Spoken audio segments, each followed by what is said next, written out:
Cette semaine, il y a une équipe d'archéologues suédois, norvégiens, qui ont fait des fouilles en fait sur un site très ancien où ils soupçonnaient en fait que des communautés habitaient il y a 15 000 ans. Et ils ont découvert en fait dans des grottes, là où habitait cette communauté, ce peuple, cette civilisation, des inscriptions et notamment des croix. Des croix, des dessins qui faisaient allusion à Jésus-Christ. Et ça, c'était il y a 15 000 ans. Et on a découvert ce qu'ils appellent maintenant, entre guillemets, du paléochristianisme, montre bien que Jésus était connu depuis la nuit des temps. Et là, tu dis que peut-être je me fous de ta gueule. Bah oui, bah, évidemment, c'est n'importe quoi. Évidemment que ça ne se peut pas. Ou s'il a fait des croix, c'est parce qu'il jouait au morpion, tu vois, à la limite. Tu vois. Donc non, non, tu ne trouveras pas de traces de Jésus, au sens chrétien du terme, avant dans d'autres peuples. Et ni même d'ailleurs ni même d'ailleurs en Israël.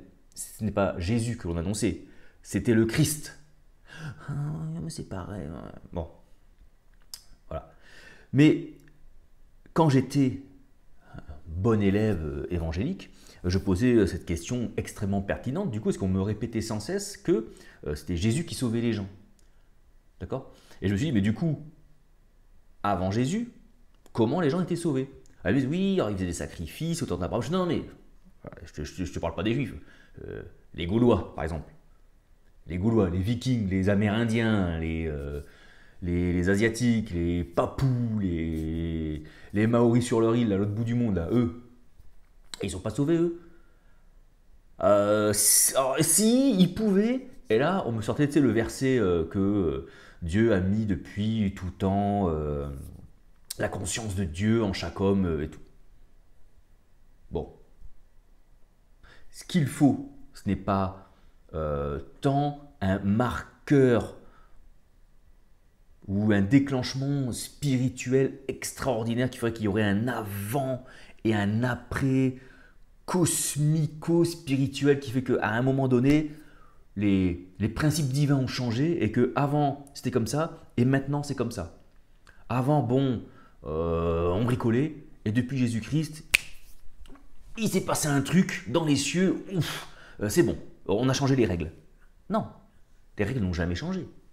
Les règles n'ont absolument jamais changé. La seule chose qui change, c'est la révélation des principes. Mais le principe de comment être sauvé, non. Déjà, être sauvé de quoi? Déjà, être sauvé de quoi? Que tu as plein de gens dans le monde qui sont en bonne santé, qui ont une famille où tout le monde est en bonne santé, ils ont de l'argent, tout se passe bien dans leur vie, ils vont te dire, ils kiffent Macron, tu vois, ils kiffent leur vie. Et tu vas les sauver de quoi ces gens-là? Ils n'ont pas besoin d'être sauvés alors. Donc tout le monde n'a pas besoin d'être sauvé. Sauvé de quoi? On est sauvé du déterminisme. Le déterminisme, c'est ça le péché en fait. C'est-à-dire que l'homme a été conçu pour incarner des principes divins, d'accord? Qui sont bons pour le fonctionnement de l'homme avec lui-même, avec ses semblables et avec le monde incarné qu'il y a autour, la création, la nature, les animaux, les petits oiseaux, etc. D'accord? Et que il interagisse bien avec lui-même, bien avec les autres et bien avec la création, en harmonie. Et quand vous êtes en harmonie avec les choses, il n'y a donc pas d'obstacle. S'il n'y a pas d'obstacle, il n'y a pas de contradiction. Et donc, c'est ce qu'on appelle la liberté. Et c'est comme ça qu'on devient libre, que l'on est affranchi. Le problème, il est que, c'est ce qu'on va appeler le péché originel. Alors le péché originel, alors c'est pas Adam qui met son zizi dans Ève, hein, c'est pas ça, je sais pas pourquoi ça vient de là cette connerie. Le péché originel, ça restera, je pense, un mystère. Hein, celui qui me dit qu'il a tout compris et que c'est en étudiant la Bible qu'il a compris. Non. Le péché originel, c'est ce moment où l'homme s'est fait happer par le monde extérieur. C'est-à-dire il s'est plus confié dans ce qu'il percevait de par ses sens à l'extérieur, plutôt que du principe divin qui travaille en lui, qui émane de lui.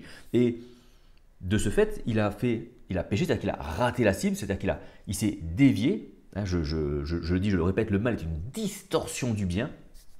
Et en se distordant, il a commencé à se décaler, à se décaler, à se décaler, à se décaler, à se décaler, à se décaler toujours plus. Ce que lui projette, ce décalage que l'homme a commencé à projeter dans la nature, s'est incarné dans la nature.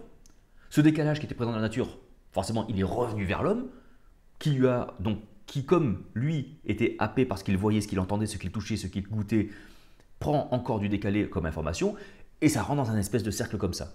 Je produis de la merde, je me fais éclabousser par ma propre merde, et donc j'en recrache encore plus, j'en produis encore plus, donc il y en a encore plus, donc j'en reçois encore plus, donc je la prends, j'en rejette, etc. J'ai sur la playlist que j'ai, il y a une playlist que j'ai où il y a plein de petits enseignements, vous savez, avec des petites images, avec des trucs comme ça, où j'explique ça, cet effet qu'il y a eu. Et donc, depuis ce fameux moment M, instant T, péché originel, le PO time, le pote, bon bref, ça va de plus en plus donc en se décalant. Si bien que génération à génération, on s'est tellement décalé qu'on ne trouve plus la source. On ne trouve plus la source qui permet de se remettre sur le bon rail.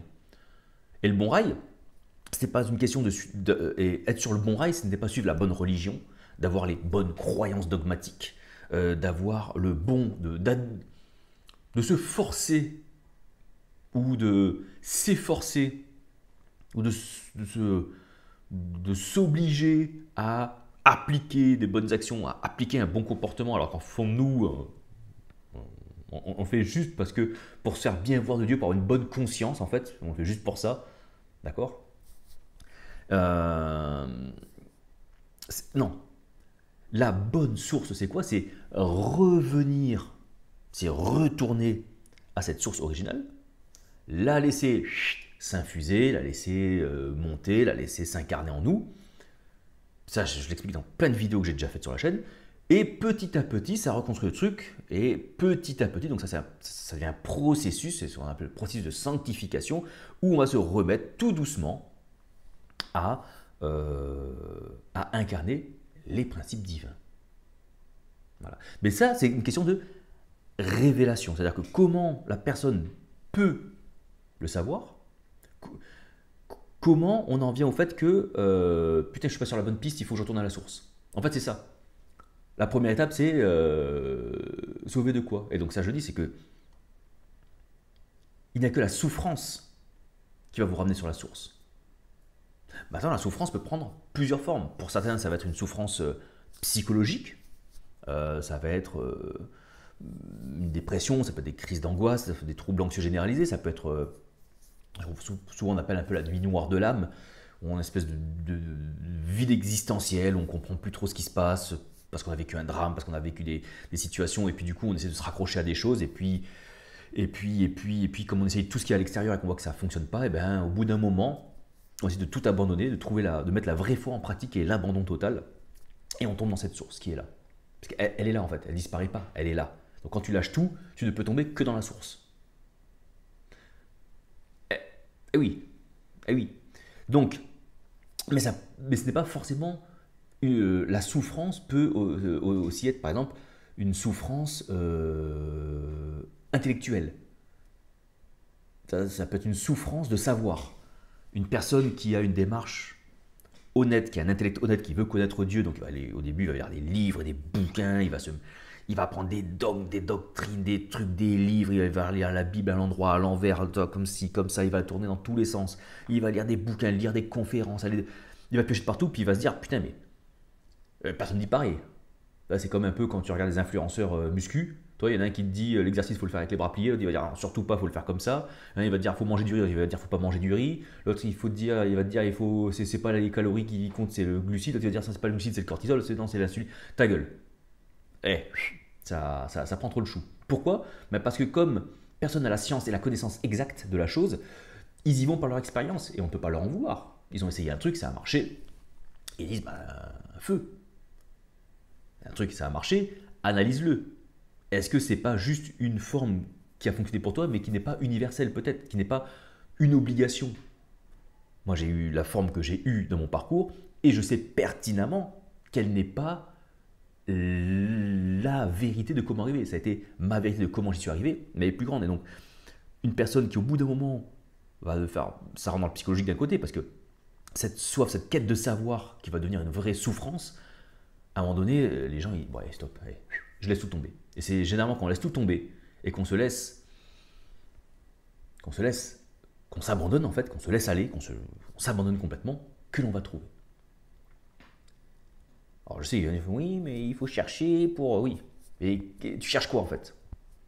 Que si il faut chercher, celui qui cherche il trouvera, mais si tu cherches du mauvais côté, tu ne trouveras jamais. Cherche, cherche, cherche jusqu'à ce que tu ne trouves pas et que tu abandonnes le fait de chercher, et là tu trouveras.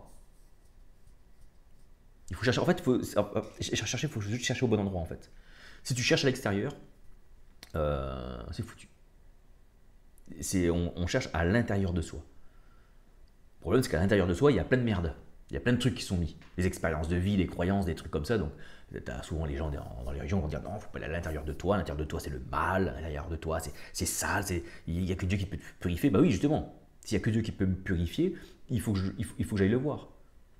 D'accord? Et donc, tout est une question de révélation. Et donc, il y a eu différentes révélations. Et je pense qu'il y a des révélations des principes divins de comment doit vivre l'homme à travers plusieurs cultures, à plusieurs époques, à plusieurs temps. Et nous héritons en France actuellement de la révélation hébraïque, de la révélation des principes divins par Jésus le Christ. Christ Jésus. Lui, il vient il révèle les principes divins à un peuple selon ses croyances déjà établies. En fait, vous avez un peuple, les Juifs, qui a une révélation divine incomplète, imparfaite, avec laquelle ils essayent de se débrouiller, de faire des trucs. Et arrive quelqu'un. Et eux, déjà, ils disaient, mais, voilà, normalement, arrivera un jour un mec qui va tout nous expliquer, qui va nous révéler comment qu'il faut qu'on fasse, qu'est-ce qu'il faut faire, de qui, de quoi, de comment, et surtout pourquoi, mais aussi comment. Et arrive Jésus, dans une tradition, dans une culture, dans une religion, avec ses codes, avec son langage, avec ses croyances, avec ses références culturelles, sociales, linguistiques, etc. etc. Et il révèle aux gens de sa religion, de son pays, voilà. Voilà votre religion, bon, vous faisiez comme ça, mais en fait vous avez été induit en erreur, parce qu'en fait Dieu c'est comme ça, et il faudrait plus faire comme ça pour que vous puissiez y arriver. Parce que là comme ça vous n'y arriverez pas. D'accord? Et donc on arrive à ce truc très chrétien de avant Jésus, oh là là, et après Jésus, il s'est passé un cataclysme cosmique dans le ciel, dans les cieux ont tremblé, parce que c'est marqué, hein, voilà, donc si c'est marqué c'est que c'est vrai. Et donc, il y a un avant et un après. Il n'y a pas un avant et un après dans les principes divins. Les principes divins ont toujours été les mêmes depuis des siècles. En fait, ils ont toujours été, puisque les principes divins sont ceux qui ont créé tout. D'accord? Donc, il n'y a pas de timeline sur les principes divins. Il n'y a pas une modification des principes divins. Il n'y a pas un fonctionnement qui était avant et qui est après. Je sais qu'en lisant la Bible et avec l'autorité qu'on lui accorde, quand on lit certaines choses, on se dit, ben si, il y avait un avant et un après, avant, toutes choses ont été renouvelées. Ce qui est renouvelé, l'avant et l'après, il est dans la compréhension que les gens avaient de Dieu avant que Dieu soit révélé par Jésus. C'est là où il y a un avant et un après. Avant, on concevait Dieu de cette façon, et donc on l'appréhendait et on mettait en forme notre foi de telle façon, avec l'enseignement et l'explication de Jésus. Maintenant, on le voit différemment, on le comprend différemment, on l'appréhende différemment, et donc on va mettre notre foi en pratique de manière différente. On va l'adapter. C'est ça l'avant-après. Il n'y a pas un avant-après. Donc, comment les gens avant Jésus, comment les hommes des cavernes étaient sauvés avant Jésus? Eh bien, de la même façon qu'ils le sont aujourd'hui, avec le niveau de révélation qu'ils avaient. Alors, manque de bol, plus tu remontes dans le temps, plus la révélation des principes divins est fine et maigre. Mais en même temps, plus tu remontes dans le temps, et moins la distorsion du mal est grande. Donc, l'un dans l'autre, si tu veux, l'un dans l'autre, il n'y a pas une grande différence.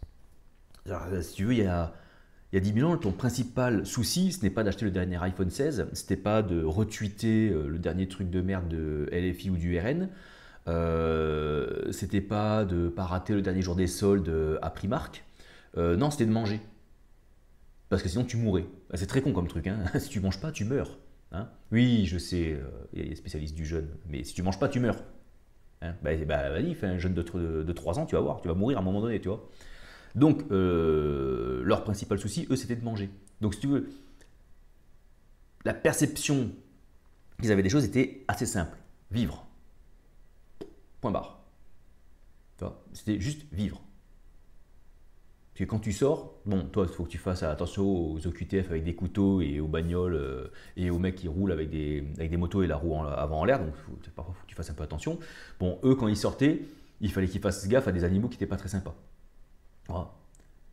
Et il n'y avait pas une police nationale qui disait au tigre à dents de sabre, non, non, t'as pas le droit, le code pénal il dit que t'as pas le droit de bouffer le mec. Non, il le bouffait. Donc la connaissance de Dieu était déjà parmi ces populations-là. Pourquoi? Tout simplement pourquoi? Parce que l'homme se rend compte qu'il crée. Il se rend bien compte qu'il est capable de tailler des pierres, qu'il peut faire des dessins, qu'il va découvrir le feu, qu'il... Pas con. Il est pas con. Il voit bien qu'il interagit. Mais il dit, alors du coup, si moi je peux créer ça, qui a créé les animaux?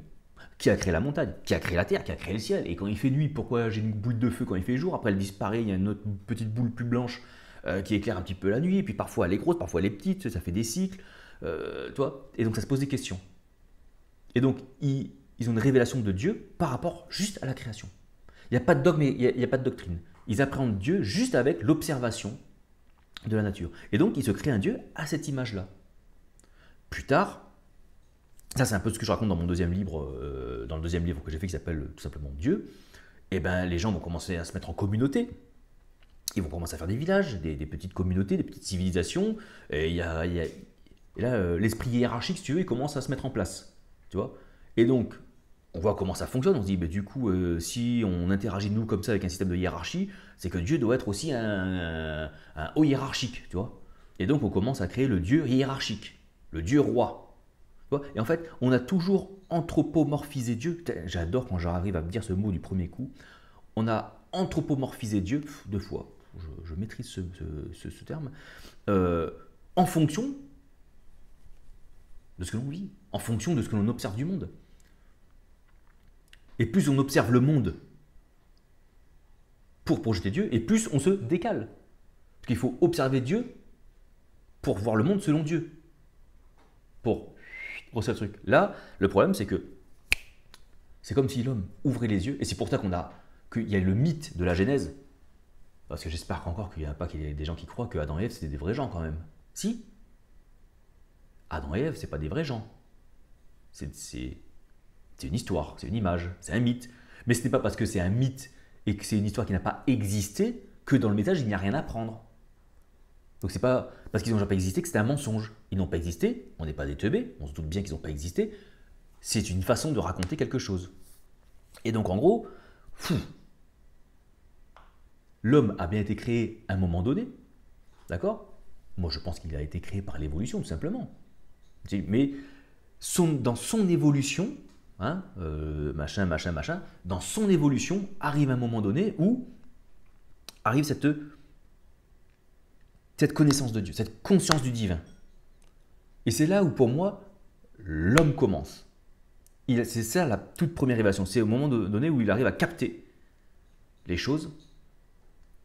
Alors, je ne veux pas dire qu'ils n'avaient pas de conscience avant, mais il y a une conscience de l'environnement, il y a une conscience de la place, une conscience de soi-même. Et ça, c'est ça, cette concomitance avec ce qu'on va appeler le péché originel, qui est assez difficile à expliquer, à placer, en tout cas pour moi. Moi, je ne me l'explique pas encore aujourd'hui, parce que je me l'expliquerai un jour et je vous dirai, en fait, ça s'est passé comme ça, parce que j'ai compris, machin. Là, pour l'instant, honnêtement, je ne saurais pas vous dire. Voilà, je ne saurais pas vous dire. Mais il y a un moment où, voilà. Et chemin faisant, l'homme pris par ce qu'il percevait des sens, par ses sens à l'extérieur de lui, s'est construit un Dieu à l'image de ce qu'il voyait. Et plus il s'est construit avec ce qu'il voyait, si vous voulez, c'est un homme qui, à un moment donné, a pris conscience des choses, mais au moment donné où alors c'est pas juste de dire ça, mais je vais le dire comme ça parce que c'est imagé, c'est plus simple, mais c'est pas tout à fait juste. Au moment donné où la conscience arrive en l'homme,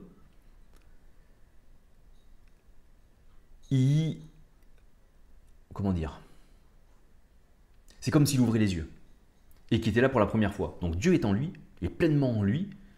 À l'instant T, il incarne pleinement les principes divins, mais il voit le monde qu'il y a autour. Et si vous voulez, il accorde autant d'importance au Dieu qui vit en lui. Et en fait, c'est même pas qu'il a une conscience de Dieu qui vit en lui, parce qu'en fait c'est naturel, c'est comme ça. Mais il perçoit des choses. Et petit à petit, oui, l'oiseau fait son nid aussi, mais petit à petit, en fait, les éléments extérieurs, les expériences de vie vont venir prendre autorité sur l'homme. La conscience du divin, qui n'est pas vraiment une conscience du divin, en fait, qui est juste un état naturel des choses, bah, s'estompe, est étouffé par ces choses-là. Et c'est comme ça que ça. Et c'est comme ça que ça part.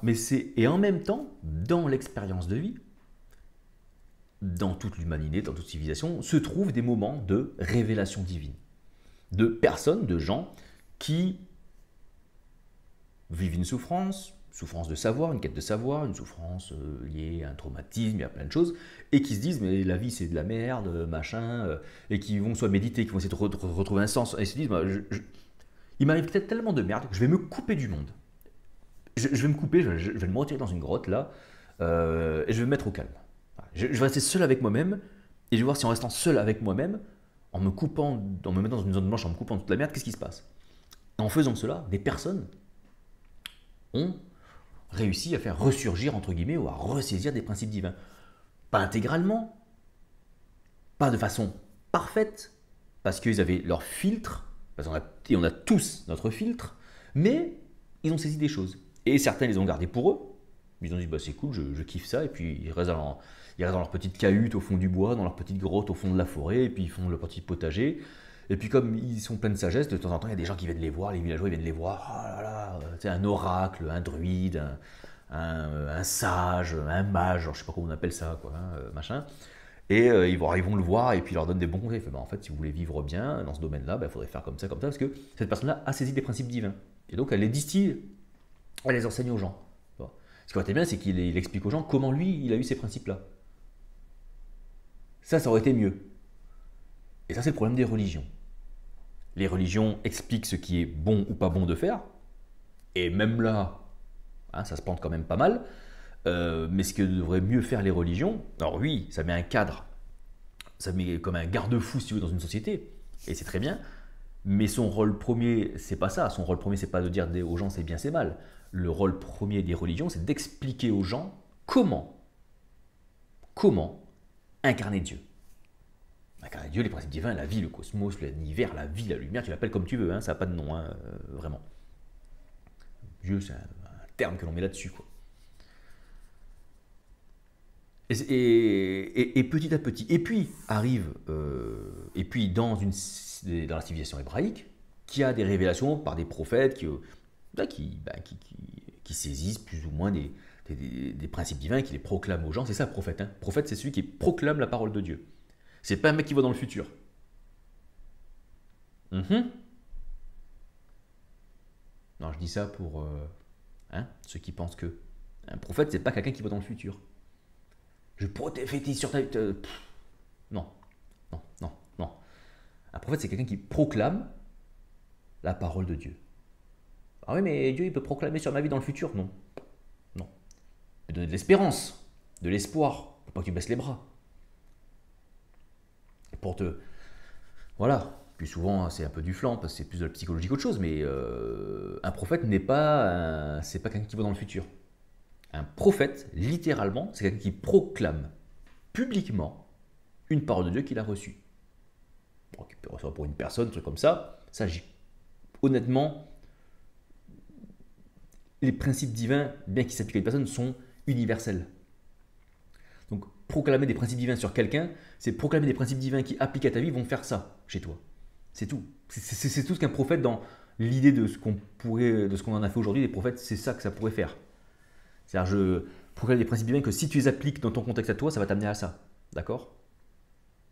Mais c'est pas. Ça n'est pas le futur. Et je suis bien placé pour le savoir parce que dans les milieux évangéliques, j'ai reçu ce qu'on appelle une prophétie qui s'est réalisée. D'accord? On a dit des choses, quelqu'un a dit des choses sur moi qui sont effectivement réalisées. Mais ce n'est pas la personne qui a vu dans mon futur. D'accord? C'est une personne qui, à un moment donné, a laissé une faille, a créé une faille, ou n'a pas su contenir. Parce qu'en fait, il faudrait que je fasse une autre vidéo pour ça, parce que ça va être long à expliquer. Mais bon, si vous voulez, je crée un manque, le manque fait bouchon à l'intérieur de moi, donc ça passe par l'extérieur. Tu vois, c'est comme un peu quand tu ne peux pas remplir à un endroit, ça se met sous pression, ça passe par tous les endroits où ça peut passer. Tu vois, il suffit que l'interlocuteur en face de toi, lui, soit plus proche de Dieu que toi, il fait une faille, et c'est lui qui reçoit la parole. Ça passe avec son filtre, tu le reçois. Mais c'est l'application des principes divins sur ta vie, qu'est-ce que ça va donner? Je sais, c'est subtil, mais c'est comme ça. Bon, bref. Et donc dans la tradition hébraïque, donc il y a des prophètes, donc petit à petit, ce peuple se fait une image de Dieu. Et on voit bien que dans cette truc, tu as les prophètes qui disent un truc, et le peuple qui fait autre chose. Hein. Ah, c'est un petit peu ça l'histoire d'Israël. Hein. C'est même ce que reprochera Jésus en disant, vous avez fait, à part faire couler le sang des prophètes qui vous ont dit ce qu'il fallait faire, vous n'avez pas foutu grand chose quand même. Hein. Ça fait quand même pas mal de merde, quoi. Et je pense même, et ça c'est mon avis, et j'en suis intimement convaincu et persuadé, je ne le remets même plus en doute, qu'il y a même des proclamations qui ont été faites par des prophètes sur, par exemple, comment faire le pardon, faire les trucs et tout, qui ne sont pas la bonne façon de faire dans l'absolu, mais qui étaient la bonne façon de faire à ce moment-là pour le peuple, notamment avec la culpabilité. Est-ce que brûler un bœuf, c'est un principe divin? Non. Mais ça permet d'enlever momentanément la culpabilité d'un peuple pour que ce peuple-là ne soit pas enfermé dans sa culpabilité et tourne le Dieu à Dieu définitivement. C'est-à-dire que tu culpabilises, tu tournes le dos à Dieu, ok, brûle un bœuf, ça enlève tes péchés. Ah bon? Ouais, ouais. Et brûle un bœuf, j'ai meilleure conscience, je vais retourner à Dieu. Et comme ça, le divin restait toujours proche de l'homme. Enfin, c'était un niveau de révélation, une façon de faire, pas plus bonne, mauvaise qu'une autre, c'était celle-là, point barre, quoi. Et puis, il y a une révélation qui est un level quand même, qui est un sacré level, c'est Jésus. Pourquoi elle est au-dessus? Parce que là, c'est plus juste, c'est aussi un prophète, puisqu'il vient proclamer les principes divins publiquement, donc c'est un prophète. Littéralement, c'est un prophète. C'est le Messie, parce qu'effectivement, il accomplit de façon méthodique ce que le Messie d'Israël doit accomplir. Un Messie, qu'est-ce que c'est un Messie? C'est un oint. Un oint, c'est ce qu'on a accordé au roi, c'est-à-dire que c'est une personne qui reçoit l'onction divine. Voilà. Et quelqu'un qui applique et qui maîtrise les principes, des règles, il est seigneur, il est maître. D'accord? Puisqu'il incarne des principes. Comme il les incarne, il les diffuse, donc il est sur une position d'autorité, il est, comment on pourrait dire, la source d'incarnation. Et donc, il est quelque part Seigneur. D'où ce lien avec le oint, avec le Messie. Et il est, comme dans la tradition chrétienne, quand on dit fils de Dieu. Pourquoi on dit qu'il est fils de Dieu? Alors, bien évidemment, ce n'est pas un fils engendré biologiquement par Dieu, avec l'option du Saint-Esprit et tout. Je ferai un truc sur Marie, mais ça, je n'y crois pas. Fils de Dieu dans le sens où il a été comme éduqué par son père qui est Dieu, comme un père éduque son fils et que le fils doit reproduire ce que le père éduque, d'accord? Comme les Juifs appelaient Dieu le Père, et Jésus incarne réalise parfaitement les principes enseignés par le Père, il en est son fils. C'est le fils spirituel, si tu veux, mais pas que, parce qu'il les incarne aussi quelque part. Mais bien sûr que quand on dit fils de Dieu, c'est pas le fils biologique, c'est un homme qui, parce qu'il incarne parfaitement l'enseignement de son père, parce que le père c'est le nom que les Abba, c'est le nom que les Juifs donnaient à Dieu, on l'appelait fils de Dieu. Voilà, c'est une suite logique, sémantique des mots, quoi, tu vois. Ça paraît assez logique.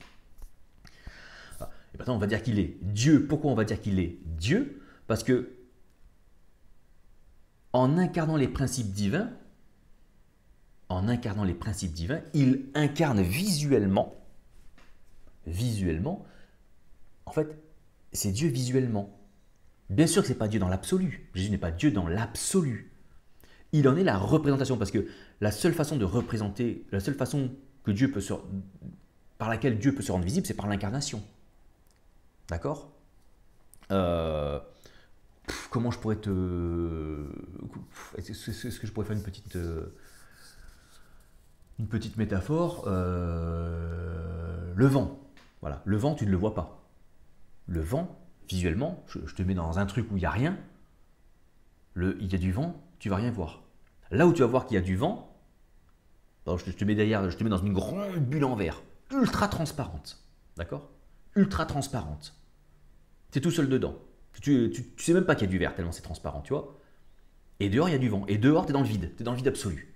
Tu vois, imagine, tu es dans une salle toute blanche, et il n'y a que du blanc. Et toi, tu es dans une bulle en verre, ultra transparente. Transparente, tellement bien nettoyée, que tu vois même pas qu'il y a du verre. Tellement c'est transparent. Tu vois.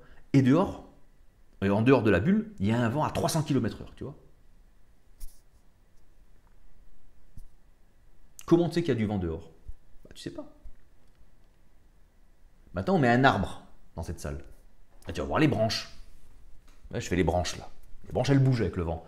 Et là, tu vas dire, c'est le vent. Bah non.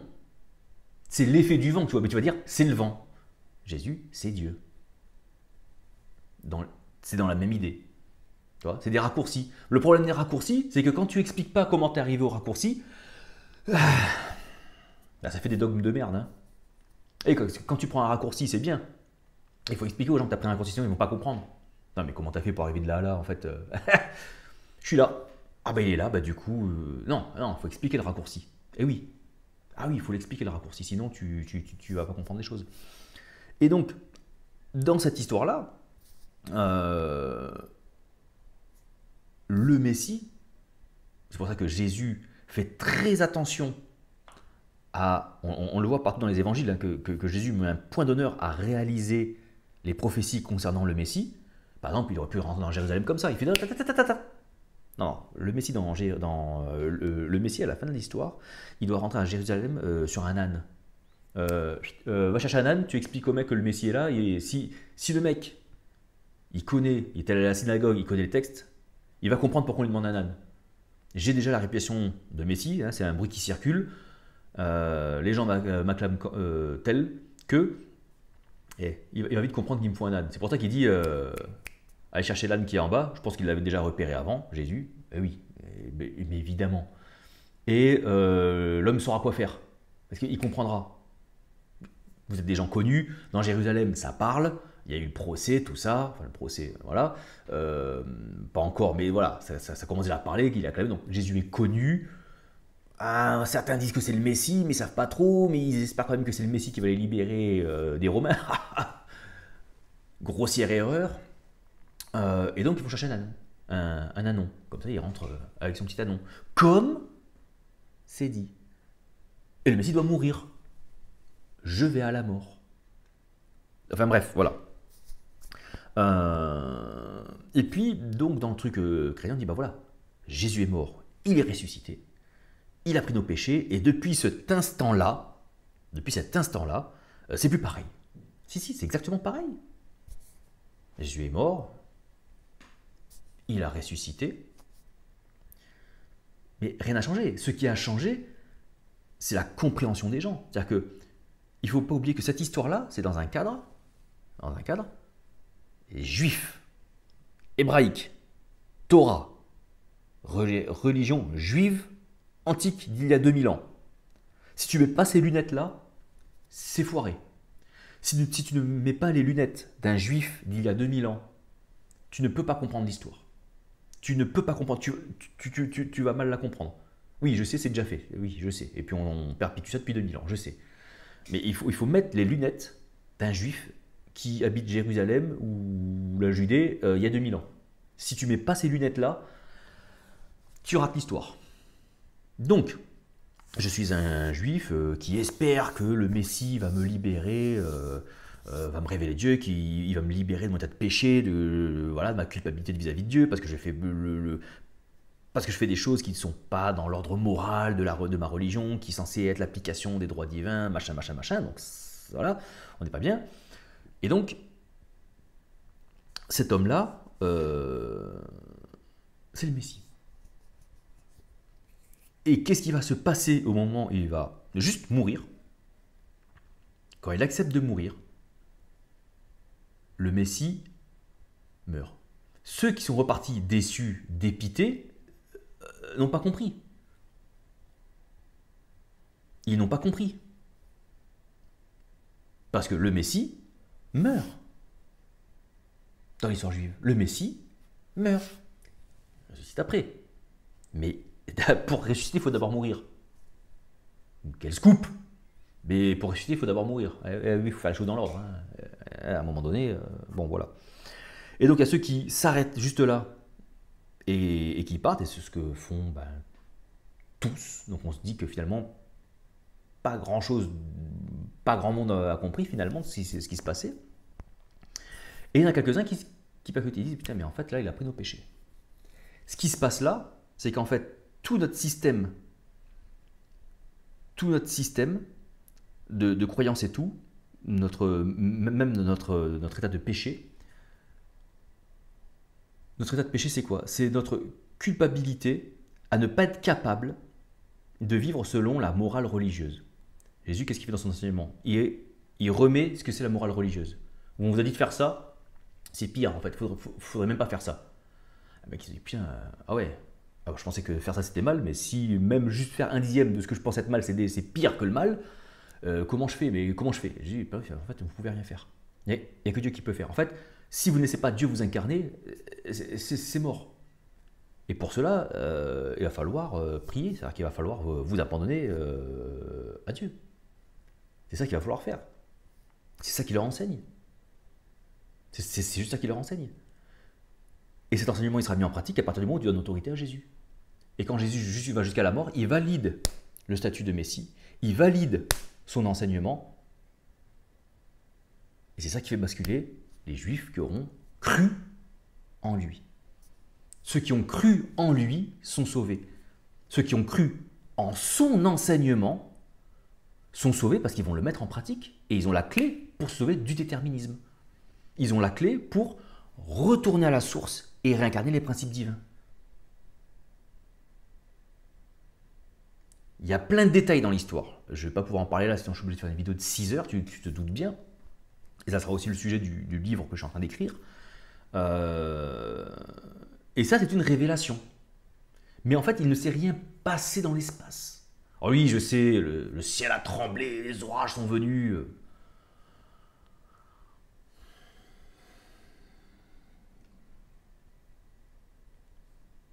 Le voile du temple, il y a un tremblement de terre. Bon, je pense que là, on en a rajouté derrière, je pense.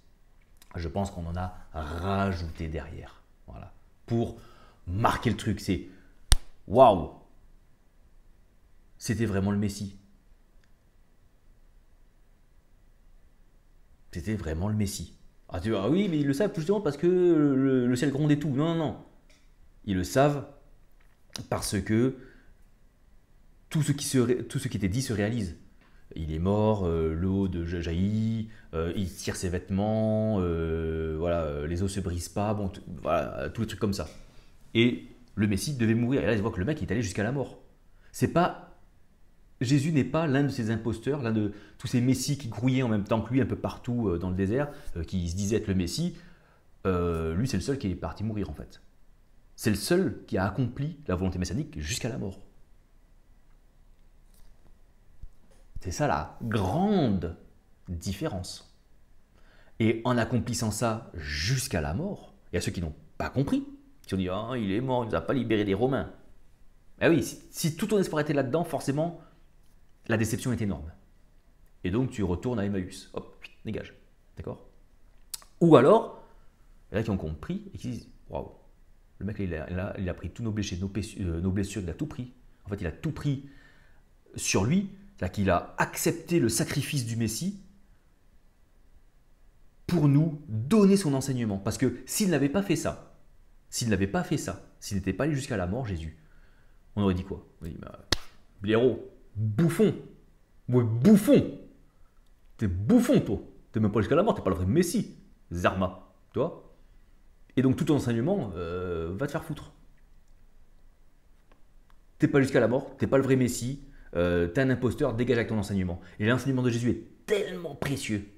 Parce que pour moi, l'enseignement de Jésus a l'essentiel à ce qu'il faut pour l'homme, pour revenir au divin, aux principes universels, pour pouvoir les incarner et rendre le monde meilleur,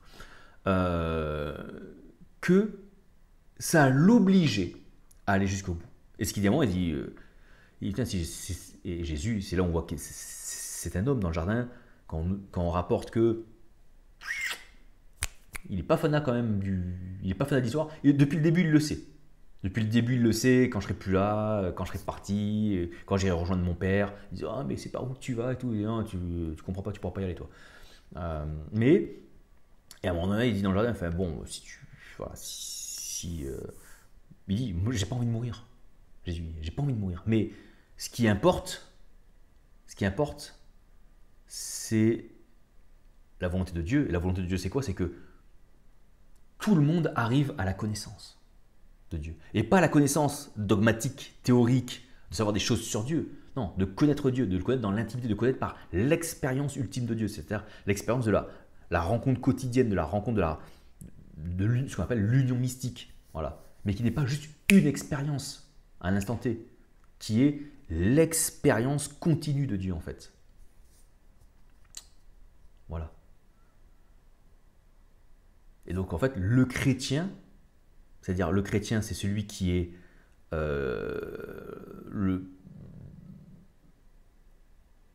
l'homme qui incarne les principes divins ou qui en a le potentiel, existe de tout temps. De tout temps. Et je vais me faire une analogie. Le mot, je ne sais pas si ça se dit analogie, je ne sais pas si j'utilise le mot dans le bon terme.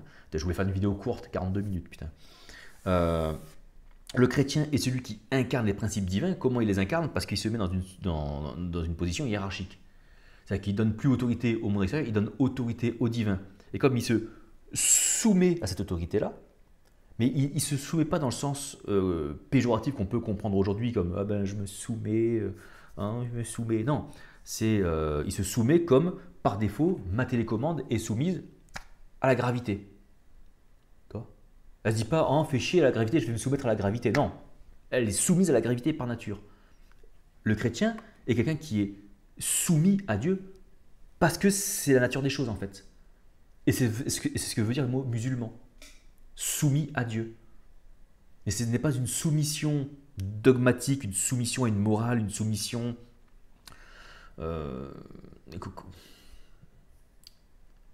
une soumission de pauvre, quoi, tu vois, c'est juste se remettre sous la bonne autorité. C'est juste ça. C'est-à-dire se remettre à la bonne source des choses. Et du coup, on va être soumis à ces pressions-là, soumis à ces principes-là, soumis à ce souffle-là, et on va l'incarner. Un chrétien, le mot musulman, dans l'absolu des choses, c'est comme un bouddhiste. Hein. Bouddha qui est l'éveillé, qui est l'homme qui a ouvert les yeux du cœur, c'est ce qu'on va dire, ouvrir les yeux du cœur, c'est-à-dire qui ne voit plus les choses matérielles, il les voit toujours, il n'est pas aveugle évidemment, mais qui ouvre les yeux de ce qu'il y a à l'intérieur. Et comme il voit ce qu'il y a à l'intérieur, il entend, il touche, il goûte, il sent tout ce qu'il y a à l'intérieur. Ce sont les sens intérieurs qui reprennent le dessus et qui viennent même devenir maîtres des sens extérieurs, des 5 sens que l'on connaît, qu'on nous a appris à l'école. Il y en a qui disent oui, il y en a plus que ça, bon, on va rester sur 5, d'accord.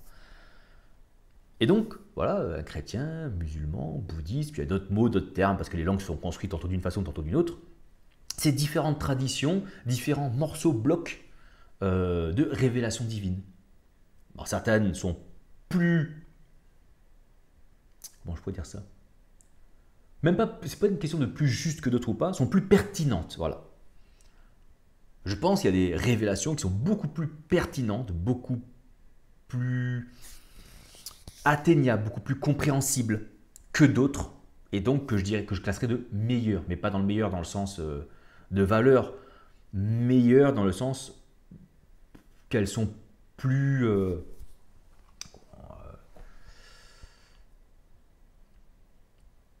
plus faciles entre guillemets à appréhender.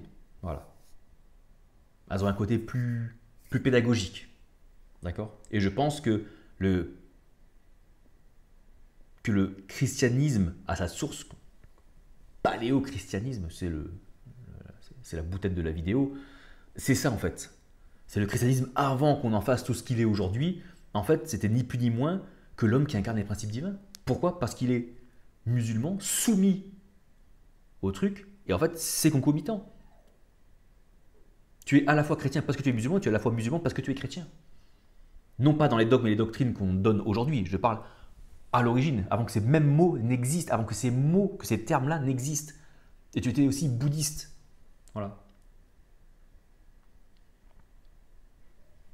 Tu étais catholique parce que c'était universel aussi. Et, tu vois ce que je veux dire? Donc, c'est après qu'on a mis des termes, c'est après que... Voilà. Et ce n'est pas une compétition. C'est pour ça que le débat interreligieux, je les trouve d'une débilité sans nom. Je trouve ça d'une débilité... des gens qui sont accrochés à leur dogme, à leur doctrine, qui essayent de convaincre un autre mec qui est accroché à ses doctrines. T'as déjà vu un mec dans un débat interreligieux changer d'idée, toi? T'as déjà vu un chrétien dire à un musulman, haha, ben ça plus ça fait ça. Et le musulman qui fait, oh non, truc de ouf, oh, tu m'as convaincu, je deviens chrétien. T'as déjà vu, toi, un musulman qui disait à un chrétien 2 plus 2, machin, et le chrétien qui fait, oh non, ça j'avais jamais compris, oh, tu m'as convaincu. Mais personne ne convainc personne, c'est juste un combat d'ego de vouloir montrer à l'autre qu'on a les meilleurs arguments. C'est nul à chier. Nul. C'est nul. C'est très nul. Et on va rester sur un truc de très nul du coup. Donc j'espère que voilà, ce petit partage, presque 1 heure quand même, quoi, t'as plu, t'as fait comprendre peut-être certaines choses, t'as ouvert l'esprit, et pour... Ces sujets-là, c'est des sujets complexes. Donc bien évidemment que même si je fais des vidéos beaucoup trop longues à mon goût, mon discours peut avoir des séquences qui paraissent incohérentes. Parce que, par exemple, quand je parle de la mort de Jésus, quand je parle de ci, de ça, bien sûr que ça c'est un truc, il faut encore l'ouvrir et que je détaille pour remettre avec ce que je viens d'expliquer. Mais le problème c'est que si je fais ça, j'ouvre des boîtes toutes les 5 minutes. Et c'est ce que je fais un peu, et c'est pour ça que je fais des vidéos qui sont trop longues. Mais du coup, c'est pour ça qu'il faut voir mon développement d'idées dans sa globalité, pas hésiter à aller voir les autres vidéos, prendre les livres, et j'ai fait 2 petits livres voilà, sans prétention qui sont sur Amazon. Le premier c'est Rencontrer Dieu et soi-même, le second c'est tout simplement Dieu. Donc ils sont sur Amazon. Je détaille déjà un peu plus là ma compréhension des choses. Et le troisième que je suis en train de faire, lui, va être... J'essaye de le détailler au mieux. Et comprendre comment Jésus, c'est pas tout à fait ce qu'on a pu expliquer. C'est...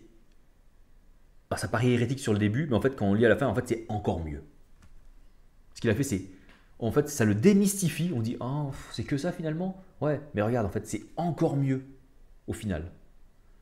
Jésus démystifié, tu vois, enlever ce côté un peu méga, les cieux qui tremblent et tout, et qu'on le ramène au truc d'homme et de ce qu'il a fait, et ben du coup, au premier abord, tu vas dire, ah mais du coup c'est nul, c'est hérétique, il dit que Jésus... Non, non, non, bouge pas, écoute jusqu'au bout, lis, et regarde à la fin comment ça encore plus ouf ce qui a été fait.